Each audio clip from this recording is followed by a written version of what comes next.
This is going to be just a brief video. I'm about to start D&D here. I host and DM many campaigns at this point. We've been doing this for about 2 years, many weeks, every Friday, mostly every Friday. But what I really like about D&D is that they pull from a lot of like occult sources.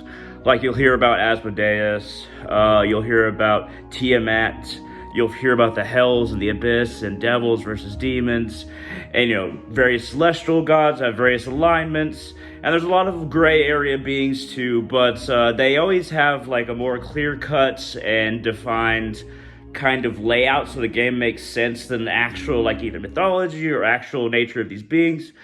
But they pull, the original creators of D&D seem to have really pulled from a lot of occult sources, as well as different ideas behind gods, different domains, whether it be a nature domain, whether it be an order domain, chaos domain, or kind of like a secrecy hidden kind of nature. Some gods seem like more against Odin.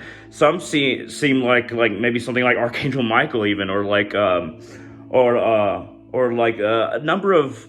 It usually pulls from the Middle East or the ancient world, cradle of life, but also, Greece and Rome area. Some of the, Lu, that's what I was thinking of. Lu, kind of the god of like light, art, creativity, very positive healing, sun god, Pelor and one person, it might have been just from Critical Role, but Pelor is a lot like Lu.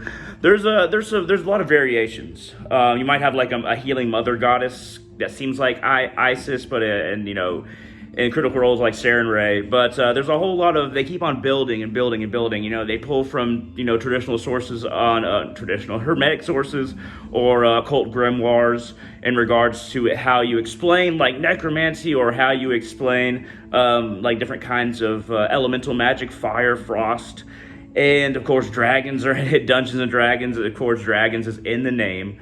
So they pull for a lot of like dragon ideas. Of course, there's metallic dragons, which are good, and then there's chromatic dragons, which are bad.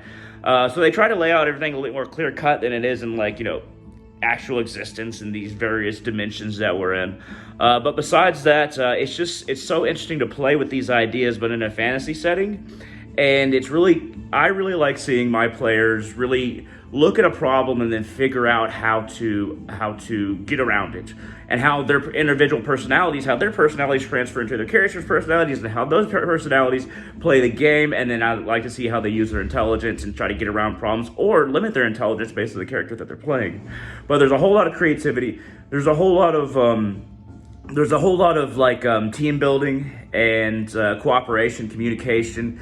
I like to see all these things like play out in front of me, because nobody can not nobody, but very few people can completely take themselves out from behind their characters. So I like to see how they think that their character would act. I like to observe people communicating and seeing how they communicate, how they work things out, how their actual personalities, their actual relationships in real life kind of transfer into the game, and how those things interact.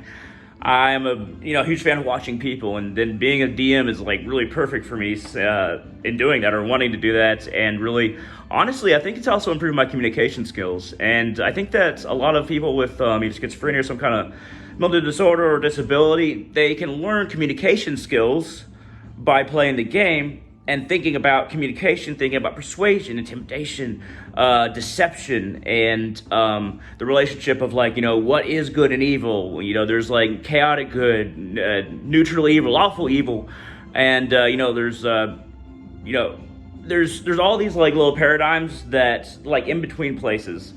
It's not necessarily a line, the different alignments. It's more like a spherical kind of thing. I hope I'm getting my point across. But yeah, it's an all-around interesting game to play, interesting game to host as a DM. But yeah, do y'all play D&D? I'm just wondering, what are y'all thoughts on it? And what kind of questions you want to ask me in the comment section below on YouTube or wherever you find this. Just feel free to ask me anything about D&D or like how it helps communication, things like that, because I love digging into these things. I love talking about these things, and I love hosting D&D.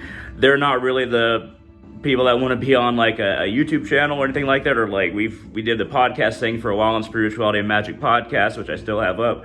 we did that for a while, but then we decided, let's just play the game. But there they are, and I'm going to actually get to it. Thank you.